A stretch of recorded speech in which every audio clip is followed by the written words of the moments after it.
Welcome back. We're still in Luxor city and right now I'm in the east bank of Luxor standing at the entrance of Karnak temple. Now this place is actually a complex of temples that have been built by certain most important kings of ancient Egyptian times.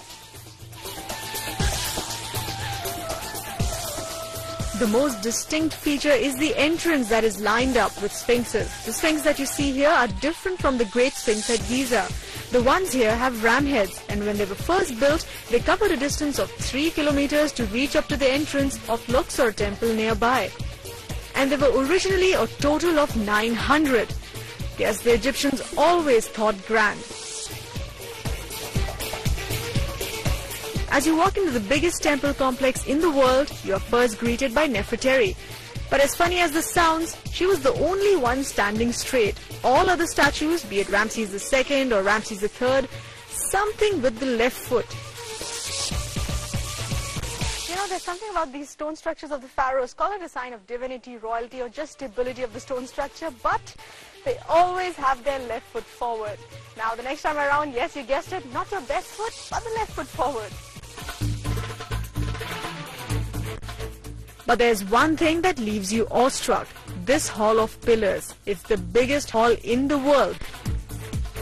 With a total of 134 columns built by Seti I and decorated by Ramses II. And you also see here what is presumably King Tutankhamun's statue. Now when you're in Egypt, adjectives like biggest, tallest or oldest cease to surprise you anymore. Check this out. The tallest standing obelisk in the world, built by Thutmose III, 118 feet tall. And next to that is Queen Hatshepsut's obelisk, which remained the tallest till Thutmose III broke the record. Now for a complex that has 10 pylons or entrance walls, built over a period of 1,300 years and covers 247 acres, it will easily take you one whole day to see everything here. And after so much history, food is the only thing to revitalize you.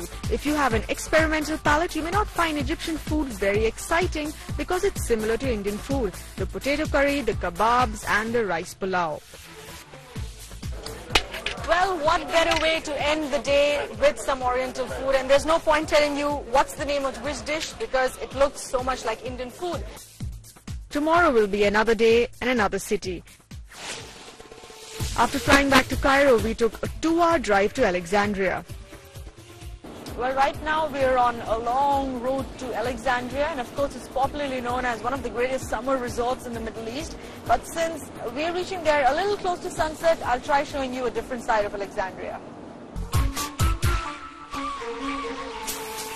When you get to Alexandria, you notice how European it is in architecture. Founded by Alexander the Great, it was later ruled by one of his generals who began the dynasty of the Ptolemies. What you're looking at right now is the Qatbeh Citadel, an important landmark of the city built in the 15th century. The reason why the citadel is on the Mediterranean Sea is because this was actually the site of a lighthouse built by one of the Ptolemies. What you mustn't miss is something to take back home from the Mediterranean.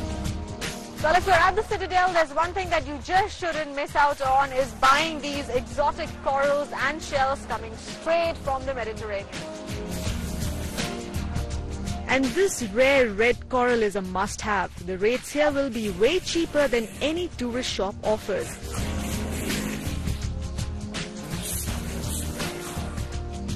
As the sun sets over Alexandria, the world-famous library called the Bibliotheca Alexandria lights up. Founded by Ptolemy II, it was rebuilt in 2002 into this modern, striking structure.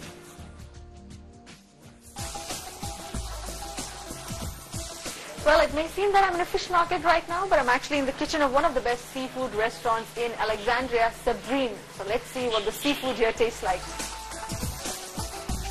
Remember when I said that Egyptian food is very much like Indian food? Well, Alexandria is an exception. It's a seafood lover's paradise and I loved it. So you say ayu when you have to say wow? Yeah. So I say this food is wow, ayu?